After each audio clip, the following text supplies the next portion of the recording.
Dear Miss Love, ako nga pala si William, 21 years old, kumukuha ng kursong Criminology.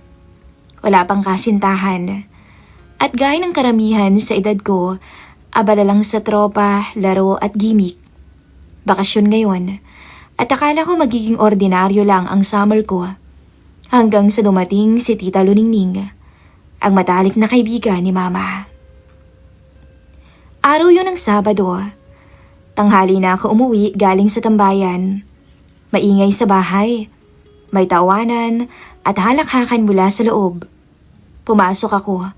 Pawis na pawis pa at amoy araw. At doon ko siya unang nakita.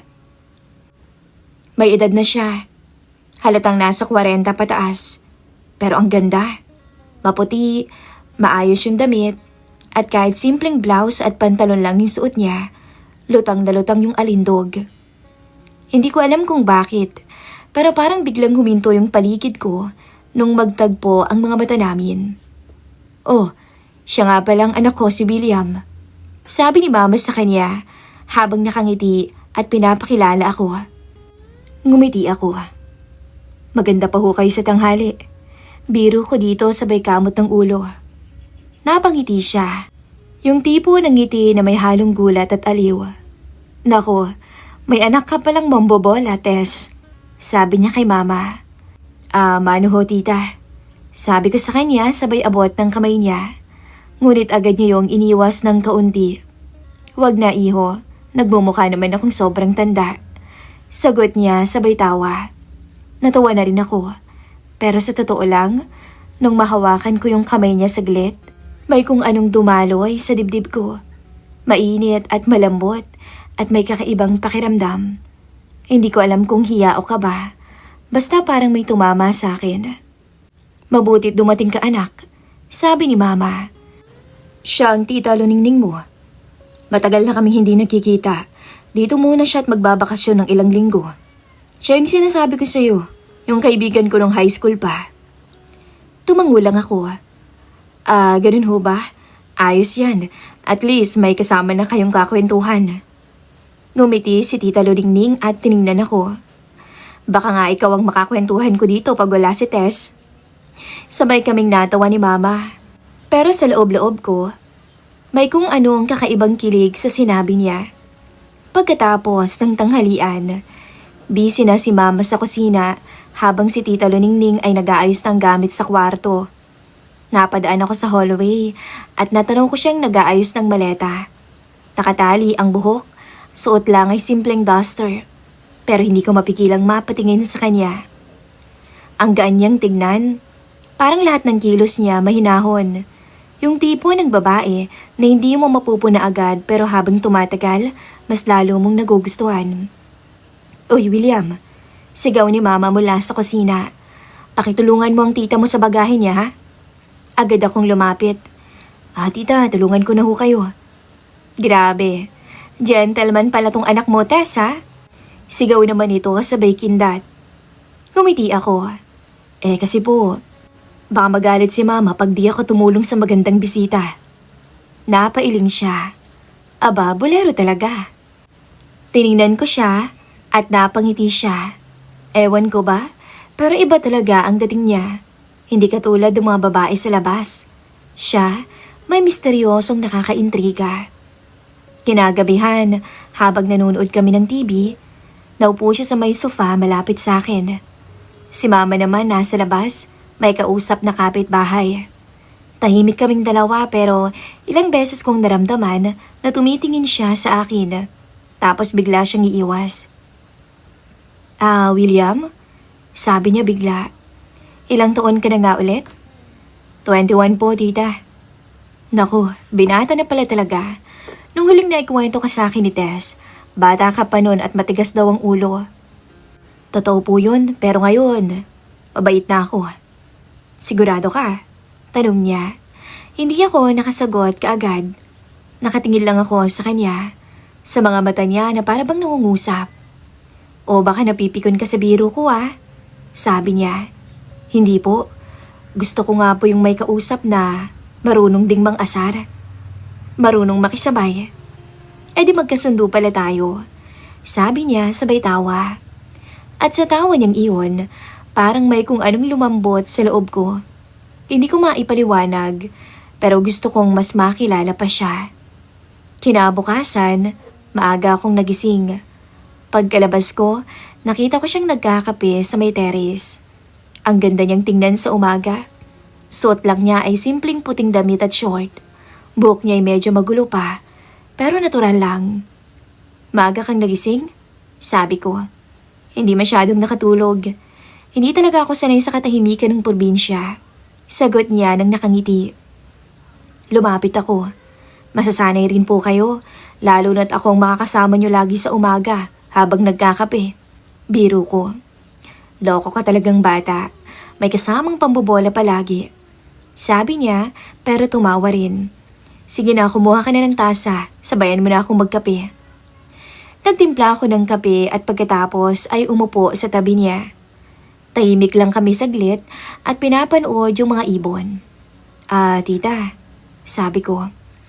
Lagi po ba kayong busy sa Maynila? Halos araw-araw. Sa opisina, puro trabaho. Kaya nga gusto ko munang magpahinga dito. Gusto kong ma-feel ulit yung simpleng buhay. E di sakto ho pala na dito kayo napunta. Napangiti siya. Alam mo, hindi ko alam kung bakit parang ang gaan-gaan agad ang loob ko sa'yo. Napatingin siya sa akin. Saglit lang. Pero parang tumigil ang mundo ko. Siguro kasi mabait ka? Sabi niya pero mahina ang boses. At marunong din mambola. Pwede rin po. Sagot ko. O baka naman kasi bukod sa gwapo ako maganda rin kayo kaya magkasundo tayong dalawa agad. Tumawa siya, pero may halong hiya. Ay nako, baka marinig tayo ng mama mo niyan. Hindi po, tulog pa po yun wala pang 7:00. Nagkatinginan kami. At sa sandaling yun, parang may kakaibang koneksyon. Hindi ko alam kung ano yun. Respeto, paghanga, o baka simula ng isang bagay na hindi ko pa maintindihan. Ang alam ko lang, mula nung umagang yun, hindi na naging ordinaryo ang bakasyon ko. At sa bawat ngiti ni Tita Luningning, lalo kong nararamdaman na may kung anong kakaiba sa pagitan naming dalawa. Lumipas ang ilang araw, naging mas malapit kami ni Tita Luningning. Madalas akong sumasabay sa kanila ni Mama ng almusal. Minsan nagkakape sa terrace habang nagkukwento siya tungkol sa anak niyang nasa abroad. Palagi niyang sinasabi kung gaano siya kasaya na may nakakausap daw siya rito kahit papaano. Isang araw, habang nag-aalmusal kami, sabi ni Mama William, baka gabihin ako ng uwi ha? May asikasuhin lang ako sa bayan, huwag kang aalis.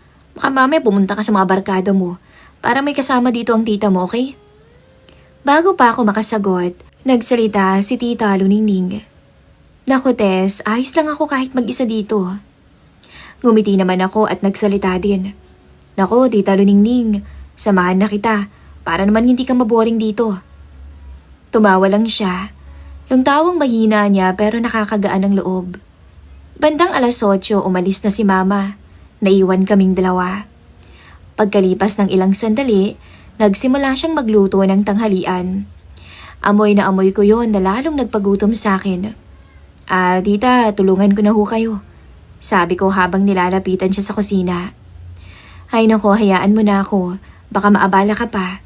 Hindi po, gusto ko talagang tumulong para mas mabilis.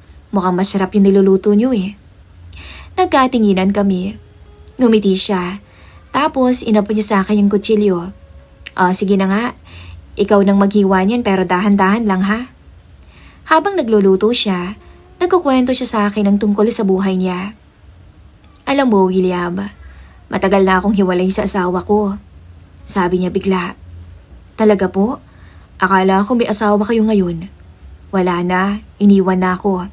Sumama sa mas bata at mas maganda. Natahimik ako sandali. Tapos sabi ko naku naman, kung sa ganda lang naman tita, panalong-panalo na kayo Napahinto siya sa paghahalo. Naku, nambola ka na naman. Hindi ko bola yun. Sabi ko sabay tawa. Kung hindi nyo na itatanong Katulad niyo kaya yung tipo ko. Napatingin siya sa akin. May halong gulat at biro sa mga mata niya. Talaga? Kahit na may edad na ako? Oo naman. Sa totoo lang, Tita Luningning. Para sa akin napakaganda niyo. Ngumiti siya. Yung tipong pilit na tinatago ang kilig. Ay nako, kung narinig ka lang ng mama mo baka paggalitan ka. Tiningnan ko siya ng diretso. May aaminin ho ako sa inyo. Tumigil siya sa ginagawa.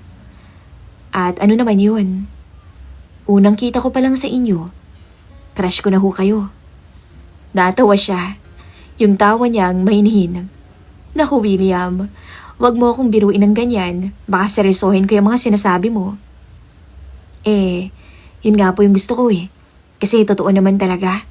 Sabi ko sabay ngiti. Sandali siyang natahimik. Kita kong namula yung pisngi niya habang hawak-hawak yung sandok. Tita, seryoso po ako. Sabi ko ulit. Hindi ko alam kung bakit. Hindi siya agad sumagot. Tumalikod siya at tinuloy ang pagluluto. Pero napansin ko na parang nag-iba yung kilos niya. Naging tahimik siya. Minsan napapatingin sa akin tapos iiwas ulit. Pagkatapos namin kumain, tumambay kami sa beranda. William, sabi niya bigla. Bata ka pa, baka nadadala ka lang sa kung ano yung nakikita mo. Hindi po, alam ko naman yung nararamdaman ko. Hindi ko nga humaintindihan kung bakit kayo pero wala kayo talaga. Tumingin siya sa akin ng seryoso. Alam mo ba, matagal na akong hindi nakakarinig ng mga ganyang salita. Pero huwag kang masyadong magbiro ha. Ngumiti ako. Hindi nga ho biro yun. May sandaling katahimikang namayani. Tila pareho kaming nag-aalangan kung dapat pa bang magsalita. Tita, sabi ko yung mahina lang. Masaya kaya ako na dito kayo nagbakasyon. Bakit naman? Tanong niya. Kasi dati puro tropa lang Ngayon ewan ko ba? Parang nag-iba. Para bang gusto kong umuwi agad para lang makasama kayo. Napangiti siya. Yung ngiting may halong lungkot. Alam mo, William, minsan mahirap magtiwala ulit kapag nasaktan ka na. Pero sa kalokohan mo, parang natututo akong ngumiti ulit. Pagkasabi niya noon, napatingin ako sa kanya. Maganda talaga siya kahit walang makeup. Simple lang. Ang buhok niya bagyang humahampas sa hangin. Sa loob-loob ko, gusto kong sabihin kung gaano siya ka-espesyal pero pinigilan ko yung sarili ko. Baka kasi ako lang yun nadadala. Baka siya gusto lang niya ng may kausap. Pero nung tumingin siya sa akin ulit at ngumiti ng marahan, alam ko, pareho kami ng nararamdaman. Kahit pareho naming hindi inaamin. At nung gabing yun, habang dumidilim na sa labas at umaambon ng kaunti, nagtagal kaming tumambay sa beranda.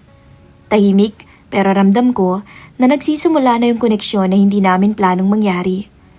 Hindi ko alam kung saan hahantong to. Pero sigurado ko, hindi ko na kayang itago na unti-unti akong nahuhulog kay Tita Luningning. Gabi na. Si Mama hindi pa rin umuuwi mula sa bayan. Ako naman ay nakaupo sa sala habang nakatutok lang sa TV na mahina ang volume. Si Tita Luningning, kakalabas lang galing sa kwarto niya. Nakapambahay lamang to. Isang simpleng cotton dress, kulay asul. Pero sa tingin ko, kahit anong isuot niya, maganda pa rin talaga siya. Hindi ka pa matutulog, William? Tanong niya habang inaayos ang buhok niya. Hindi pa po, tita. Hindi pa rin naman ako inaantok Kayo ho? Tanong ko.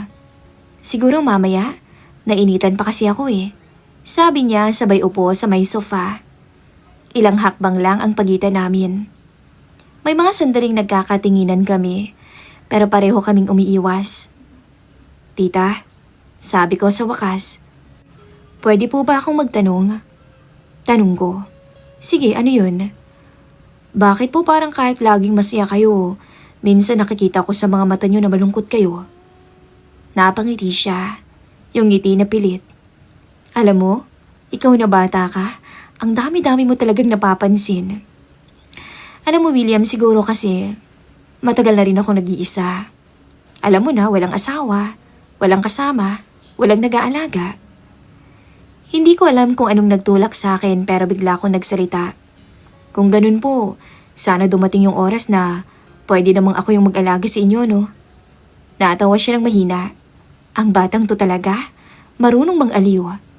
Hindi po pa nga aliw yun, tita. Gusto ko lang na kahit sandali, mapangiti ko kayo ng totoo. Napatitig siya sa akin. Ilang segundo, walang kumikilos sa amin. William, sabi niya ng mahina. Alam mo bang delikado yung mga sinasabi mo? Bakit po? Totoo naman yun ah. Tumayo siya, parang iiwas pero huminto rin. Lumingon ulit siya sa akin. Baka kasi kung saan pa mauwi to. Tumayo na rin ako. Kung sa totoo lang po, matagal ko nang gustong sabihin to pero lagi kong pinipigilan. Sige, sabihin mo na.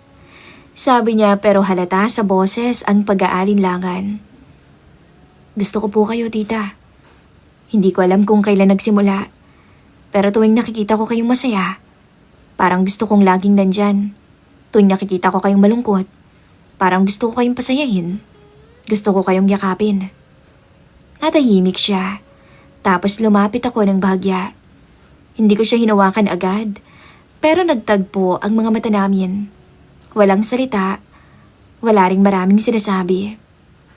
William, mahina niyang sabi. Napatingin siya sa sahig. Kita kong nanginginig yung kamay niya. Unti-unti kong inabot yun. Hindi ko alam kung saan ko nakuha yung tapang, pero hinawakan ko ng marahan ng kamay niya. Hindi naman niya inalis yun. Tiningnan niya ako, at sa unang pagkakataon, hindi na siya umiwas. William, hindi ko alam kung sino ang unang gumalaw. Basta bigla na lang nagkalapit na kami. Tahimik ang paligid, pero sa loob ko parang may sumabog na kabat saya. Hinalikan ko siya. Yung dahan-dahan lang, hindi yung biglaan. Para bang tinatanong kung pwede. At nung hindi siya umatras, doon ko lang tuluyang dinampi ang labi ko sa kanya. Grabe, ngayon lang ako nakahalik ng ganun yung edad. At ibang-iba talaga, Miss Love. Pagkatapos ng ilang segundo, kumalas din siya. Pareho kaming huminga ng malalim. Muling nagtagpo ang mga mata namin. Pagkatapos ay hinila ko ang kamay niya, papunta sa silid ko. Muling naganap ang isang halikan. Hanggang sa lumalim yun, at tuluyang may nangyari sa amin. Isa yon sa hindi ko makakalimutang karanasan ko. Grabe. Sabik na sabik si tita noon. Palibhasay, ilang taon na ring nag-iisa. Walang asawa. William, sabi niya habang nakapikit pa, hindi ko dapat hinayaan to. Pasensya na ho, tita. Hindi ko na rin kasi napigilan eh. Kasi, umiling siya pero hindi galit. Lumapit ako ulit. Hindi na ako humalik pero hinawakan ko yung kamay niya. Kung sakaling dumating yung araw na kailangan niyo ho ng karamay, kahit anong mangyari, nandito lang ako. Ngumiti siya, sabay haplos sa buhok ko. Ang bait mo talaga, William. Hindi ko alam kung dapat ba kitang pagalitan o pasalamatan. Siguro pareho na lang po. Sagot ko sabay tawa. Umupo kami ulit sa may sofa. Walang imikan. Maya-maya, sumandal siya sa balikat ko. Tita, masaya po ako ngayon. Basta masaya ako. Hindi siya sumagot. Ngunit naramdaman kong humigpit ang pagkakasandal niya. Sa pagitan ng katahimikan, ramdam kong pareho naming alam na kahit walang kasunduan o pangako, may nangyaring mahalaga ng gabing yun. Hindi dahil sa halik, kundi sa katotohanan pareho naming piniling huwag nang magsinungaling sa damdamin namin. Hindi ko alam kung paano nagsimula ang lahat. Pero alam kong hindi ko na rin makakalimutan ang mga araw na kasama ko siya. Mula nung gabing naglakas loob akong halikan siya, para bang may nagbago sa pagitan naming dalawa. Hindi na kami nag-usap tungkol doon, pero tuwing magkakatinginan kami, parang may lihim na alam naming kami lamang ang nakakaintindi. At lumipas pa ang mga araw na punong-puno ng mga katahimikan. Pero sa bawat ngiti niya, may halong lungkot na hindi niya sinasabi. Dahil alam ko, nalulungkot siya dahil malapit na rin siyang umalis. William, sabi niya minsan habang nag-aayos ng mga nilabhan niya. 1 linggo na lang babalik na ako sa Maynila. Napahinto ako. Parang bigla akong nawala sa sarili. Ang bilis naman. Parang kahapon lang nung dumating kayo ah. Ngumiti siya. Yung paborito kong ngiti niya. Yung parang tinatago ang lungkot sa likod ng lambing. Ganun talaga. Pag masaya ka, mabilis lumilipas ang araw. Anak ka ng kaibigan ko, dapat nga, nandito ako para mag-relax. Ang kaso, binago mo yung takbo ng isip ko. Natawa siya pagkatapos noon. Pero ako hindi, kasi alam ko kung anong ibig niyang sabihin. Simula noon, mas lalo kaming naging malapit. Pero kapag may mga kapitbahay o may mga tao sa paligid, hindi kami ganun na naglalapit. Pero sa gabi, kapag tulog na si Mama, naririnig ko yung mahihinang yabag niya sa pasilyo. At minsan, mararamdaman ko ang marahang paglapit niya sa pinto ng kwarto ko. At doon, muli kong pupunan ang pangangailangan niya na alam kong matagal lang hindi na ibibigay sa kanya. Hindi na niya kailangang magsalita. Sapat na ang titig niya para maintindihan ko ang gusto niyang iparating, na pareho naming ayong matapos ang mga sandaling yon. Huling gabi niya yon sa bahay. Nagkape kami sa labas, sa ilalim ng mahinang ilaw sa beranda. May hangin pero hindi naman malamig. Bukas, aalis na ako. Mahina niyang sabi. Tumango lang ako. Alam ko po. Salamat ha, sa ginawa mo sa akin dito. Naging masayang bakasyon ko dahil sa'yo. Ngumiti ako pero pilit. Napatingin siya sa akin. Hindi siya nakangiti. Ilang segundo kaming walang imikan, hanggang siya na mismo ang unang lumapit. William, mahina niyang tawag. Po, sagot ko. At doon, hindi ko na napigilan ang sarili kong lumapit din. Dahan-dahan. Hanggang maglapit ulit ang mga labi namin. Hindi yun katulad nung una. Mas mabagal, mas may damdamin. Para bang pareho naming alam na ito na yung huling beses. Mainit yung kamay niyang nakahawak sa pisngi ko. At ako na may marahang hinawakan ng kamay niyang yun. Ayokong bitawan, pero alam kong kailangan. Pagkatapos nun, nagyakap kami ng matagal. Walang salita, walang pangako. Pero sa pagitan ng yakap namin, naramdaman ko ang tibok ng puso naming pareho. Mabilis, totoo, at pareho ring takot. William, bulong niya, halos pabulong lang sa tenga ko. Bata ka pa. Isipin mo na lamang na magandang karanasan ang naranasan mo sa akin. Isang pangyayari na parehas nating hindi makakalimutan at dadalhin natin habang buhay. Kinabukasan, maaga pa lang nag-aayos na siya. Nakita ko siya sa may sala, hawak yung maliit na maleta niya. Si Mama, abala rin sa pagtulong sa kanya at pakikipagkwentuhan. Tahimik ko siyang pinagmasdan. William, sabi ni Mama, ikaw na lang ang maghatid kay Tita Luningning mo sa sakayan ha? Tumango ako. Ayokong ipahalata, pero mabigat sa dibdib ko. Habang nasa tricycle kami, wala kaming imikang dalawa. Pinagmamasdan ko siya. Maayos ang suot niya, may simpleng pulang lipstick sa labi niya, at yung buhok niyang nakapusod, na paboritong-paborito ko. Pagdating namin sa terminal, binaba ko yung maleta niya. Salamat William, sabi niya habang inaayos niya yung bag. Salamat sa lahat. Magpakabait ka ha? Magpakabait kang bata. Hindi ho ako bata, tita. Sagot ko sabay ngiti. Tumawa siya ng marahan. Oo nga pala, hindi ka na nga pala bata. Pagkatapos noon, humakbang na siya palayo. Pero bago siya tuluyang makalayo, lumingon siya ulit. Alagaan mo ang mama mo ha? Opo, tita. Sagot ko. At sana po, magkita pa tayo ulit. Ngumiti siya. Pero ngayon may konting luha na sa gilid ng mga mata niya. Baka, sa ibang pagkakataon, William, magtagpo ulit tayong dalawa. Nung sumakay na siya at habang umaandar yung bus, nakatingin siya sa labas ng bintana, diretso sa akin. Tinaas ko yung kamay ko at kumaway. Gumanti naman siya at yung mga sandaling yun, parang huminto yung mundo ko. Pag-uwi ko ng bahay noon, napakatahimik. Pumasok ako sa kwarto at doon ko lang naramdaman yung bigat ng lahat. Pero kasabay din noon, may kakaibang saya. Yung pakiramdam na kahit sandali lang, naging totoo yung naramdaman namin. Hindi man para sa panghabang buhay, pero sapat para may itago sa puso ko habang buhay. Ngayon, Miss Love, tuwing naaalala ko si Tita Luningning, hindi ko na iniisip yung halik o yung mga gabi naming magkasama.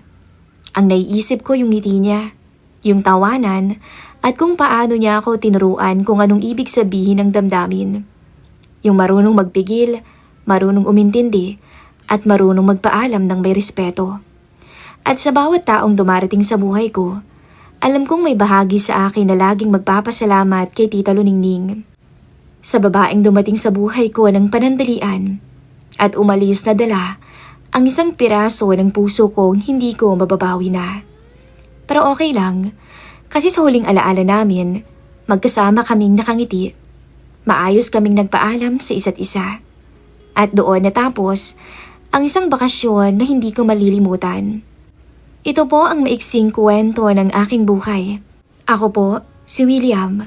Maraming salamat po sa pag-ere ng aking maiksing kwento.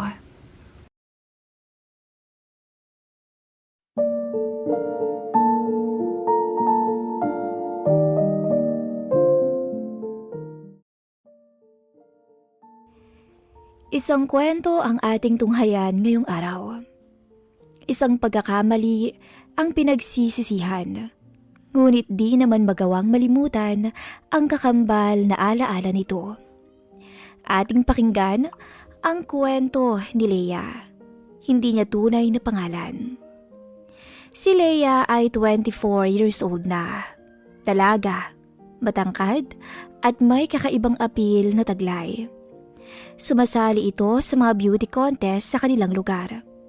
Makinis at mahaba ang straight na buhok na umaabot hanggang sa balakang niya.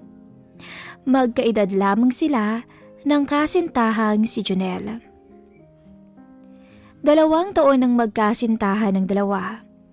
At sa bakasyon nga nila ngayong taon sa Cebu, ay nangyari na nga ang inaasahan ni Leia nung siya ay sumama sa kanyang nobyo. Masayang masaya ang dalaga.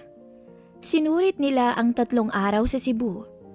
Namasyal din sila sa mga magagandang tanawin mula sa mga makasaysayang lugar hanggang sa mga kilalang dagat ng probinsya. Sa pagsapit naman ng gabi, sa loob ng kanilang kwarto sa tinutuluyang hotel ay tuluyang naibigay ni Leia ang matagal nang inilalambing sa kanya ng nobyo kahit na hindi pa sila kasal.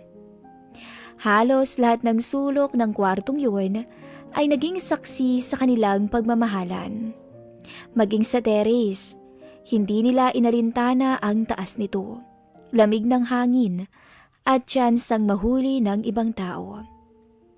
Aminado si Leia na isa na yata yun sa hindi niya makakalimutang alaala nilang dalawa ni Jonelle sa buong buhay niya. Si Jonelle ang kauna-unahang lalaki sa buhay niya. Kauna-unahang lalaki na minahal niya at pinagsukuan niya ng iniingatang dangal bilang babae. Kaya hindi talaga akalain ni Leia na magkakasala pa siya sa nobyo kalaunan. Ito ay ang naging lihim na relasyon nila ni Ruela. Tiyuhin ng kanyang kasintahan. Lingid sa kaalaman ng nobyo, ay panay ang tanggap ng mensahe ni Leia mula kay Ruel. At kung bakit naman sa tuwing tulog ang nobyo o wala sa tabi niya, ay natitsyempo ang pagdating ng mga mensaheng yun. Naalala niya tuloy nung nagpadala ng friend request ang Tito Rohel ng kanyang nobyo. Oo babe, nabanggit na nga sa akin ni Tito yan. Sige, accept mo lang, mabait naman yan. Sure ka babe ha? Tanong ng dalaga. Trust me babe.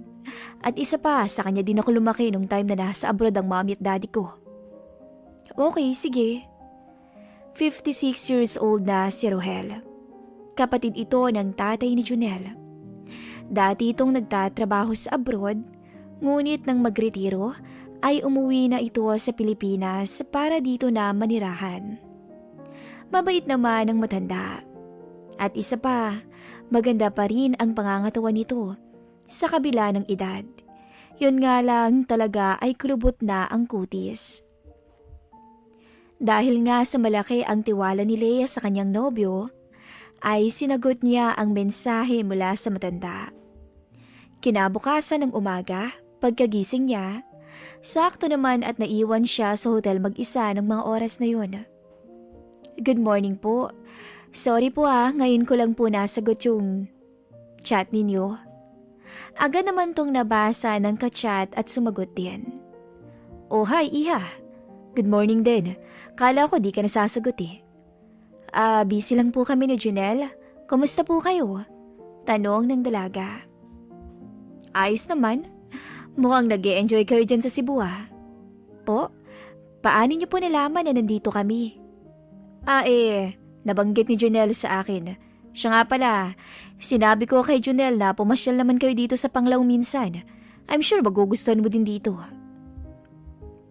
Sige po, pag-uusapan po namin yan. Mula nang sagutin niya ang mensaheng yun, ay napadalas na ang pag-uusap nila. Pag wala nga ang nobyo sa tabi, ay kachat niya ang matanda. Masaya namang kausap si Rohel.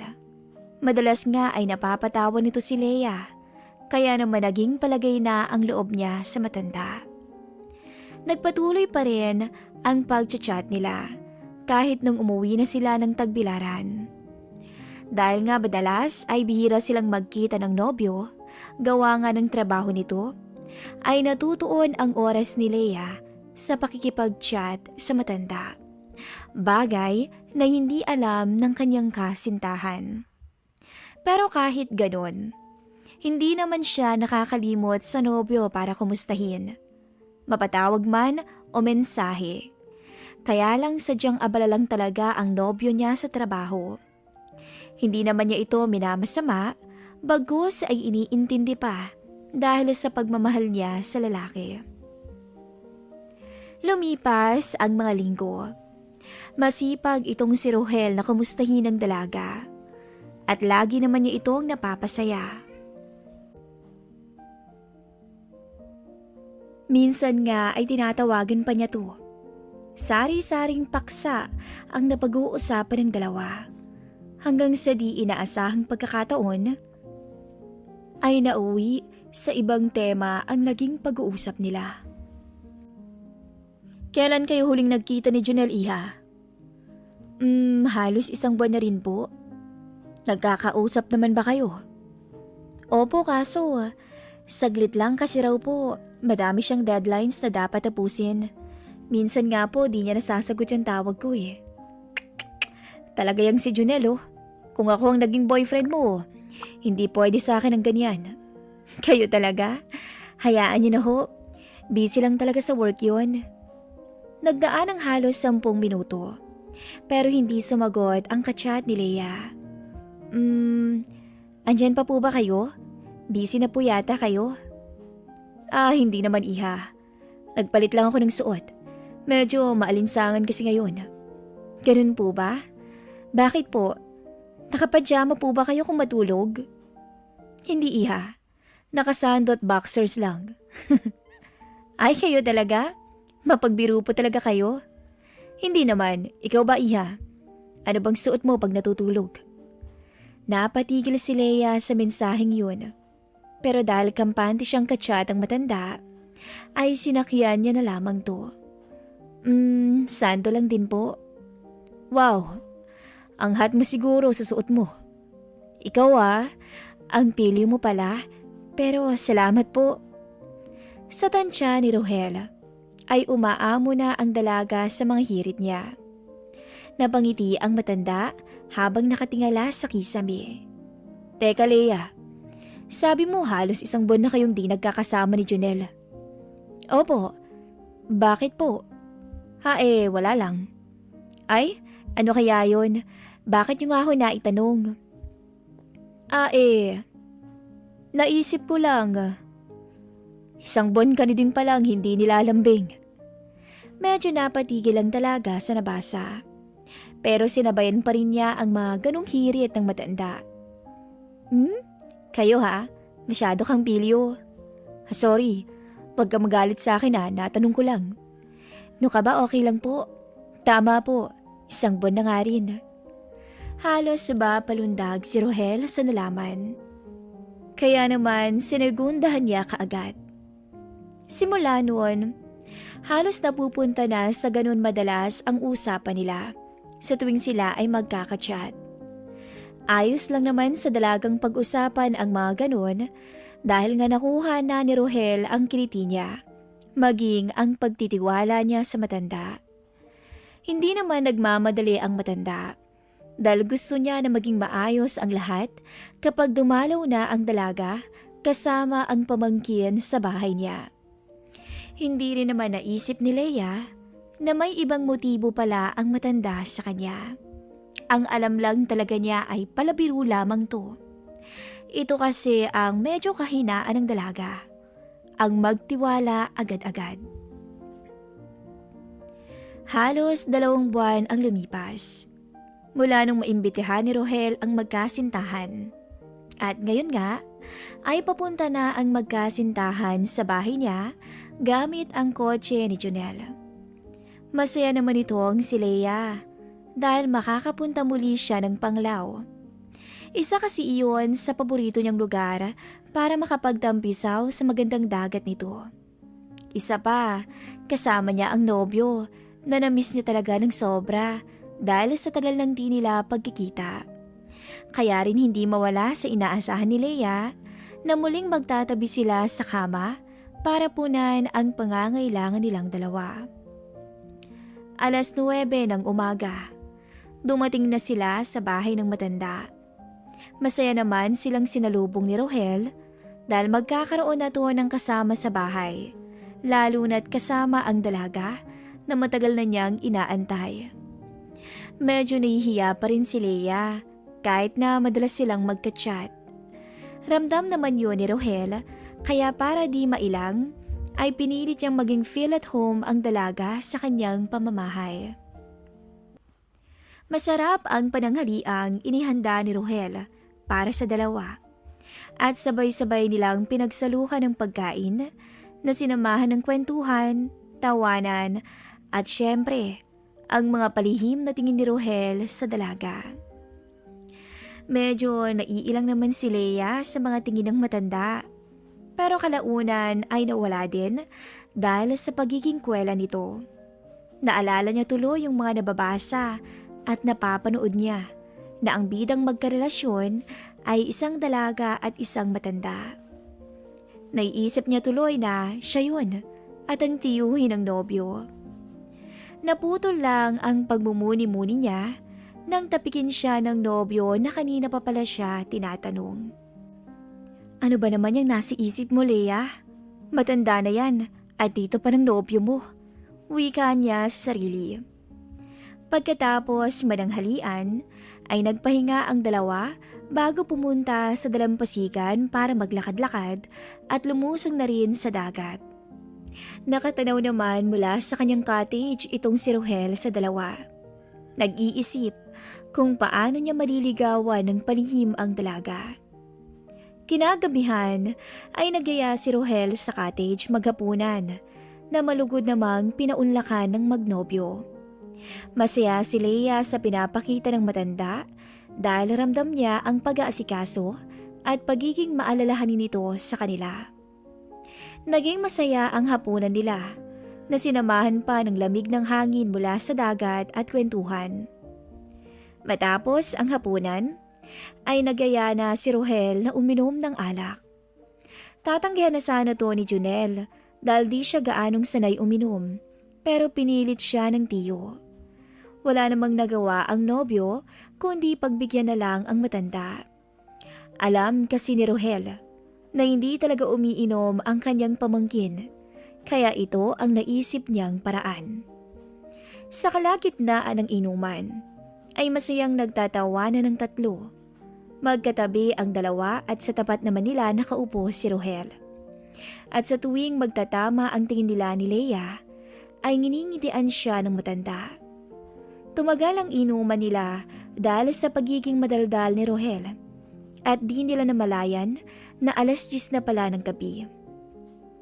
Medyo hilo na ang dalaga sa dami ng nainom, pero ang matanda ay mukhang di pa tinatamaan. Si Junel naman ay di na rin makausap ng maayos at pipikit-pikit na. "Tito, hindi ko na kaya. Mauna na ako sa inyo." Wika ni Junel. "O teka, may isang bote pa tayo, Junel oh. Alam niyo naman ho na mahina akong uminom." Akmang tatayo na rin si Leia nang pigilan siya ng nobyo. "Babe, samahan mo na lang si Tito Rohel para maubos na yung huling bote." "Siya nga naman, Leia. Ubusin na lang natin to para matapos na tayo." Wika ni Rohel. "Pasensya na po talaga. Paano babe? Sunod ka na lang pagtapos na kayo ha?" Wala namang nagawa si Leia dahil mismong nobyo na niya ang nakiusap na samahan ng matanda. Sa isip-isip niya, ilang lagok na lang naman yun, kaya nagpaiwan na rin siya. Nang makaalis na ang nobyo, ay nagulat siya dahil nakaupo na pala sa tabi niya ang matanda. "Ginulat niyo naman po ako." Bigla ang wika ni Leia. "Sorry iha, ang layo ko kasi sa'yo kaya lumapit na ako." Tugon naman ni Rohel na nakadantay na pala ang kamay sa sandalan ng inuupuan nila. At tulad ng dati, ay panay ang kwento ni Rohel sa dalaga. Si Leia naman ay nakikinig lang at tumatawa dahil likas na palabiro ang matanda. Pero sa kabila nun, ay tinamaan na talaga ang dalaga at medyo hilo na rin sa dami ng nainom. Ewan ba ni Leia? Pero parang bigla ang nag-iba ang pakiramdam niya kahit na malamig ang simoy ng hangin. At saka alam niya ang kakayahan niya pagdating sa inuman. Oo, hilo siya sa dami ng nainom, pero yung feeling niya ay ngayon lang siya parang kinabahan ng ganito. Hanggang sa napansin na lang ng dalaga ang pagdantay ng matanda sa kanyang legs. Nagulat man sa naging kilos nito, ay di niya ito matutulan. Hindi niya maintindihan ang sarili. Ang alam lang niya ay ibang babae siya ng mga oras na yun.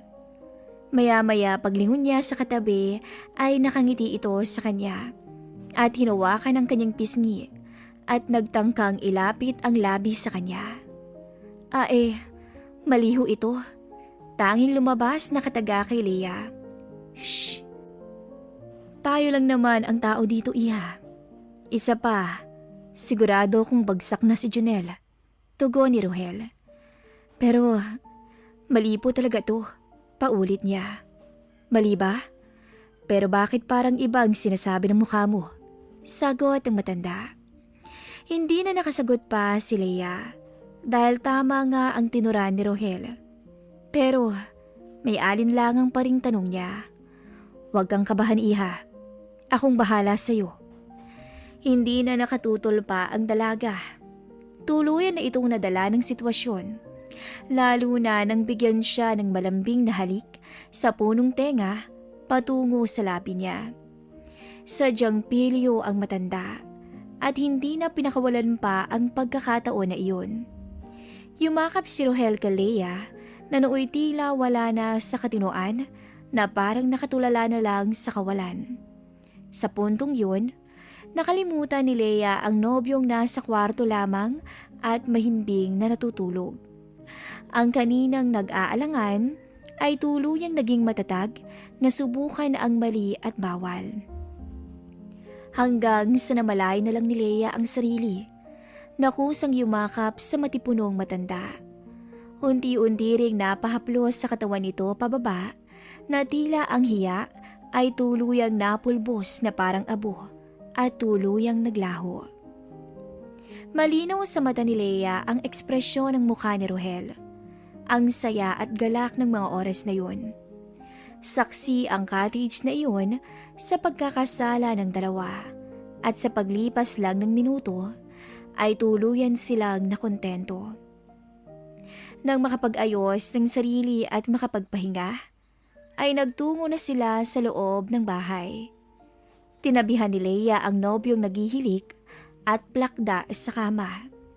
Pinagmasdan niya to. At tanging isang salita lang ang lumabas mula sa kanyang bibig. Sorry. Hindi niya magawang umiyak o magalit sa pananamantala ng matanda sa kainaan niya. Aminado kasi siya, nakusa rin siyang pumayag. At kahit na may edad na to, ay talaga namang napahanga pa rin siya nito pagdating sa kama. Kaya't wala siyang masasabi dito. Isa lang ang alam niya sa sarili niya ngayon. Kailangan na nilang makaalis sa lugar na iyon upang hindi na ulit maulit pa ang kataksilan nila ni Rohel. Hanggang sa nakatulugan na nga lang ng dalaga ang pagbabalik tanaw sa nangyari sa pagitan nila ng matanda. Hanggang dito na lamang po ang binahagi ni Leang istorya sa atin. At paalam.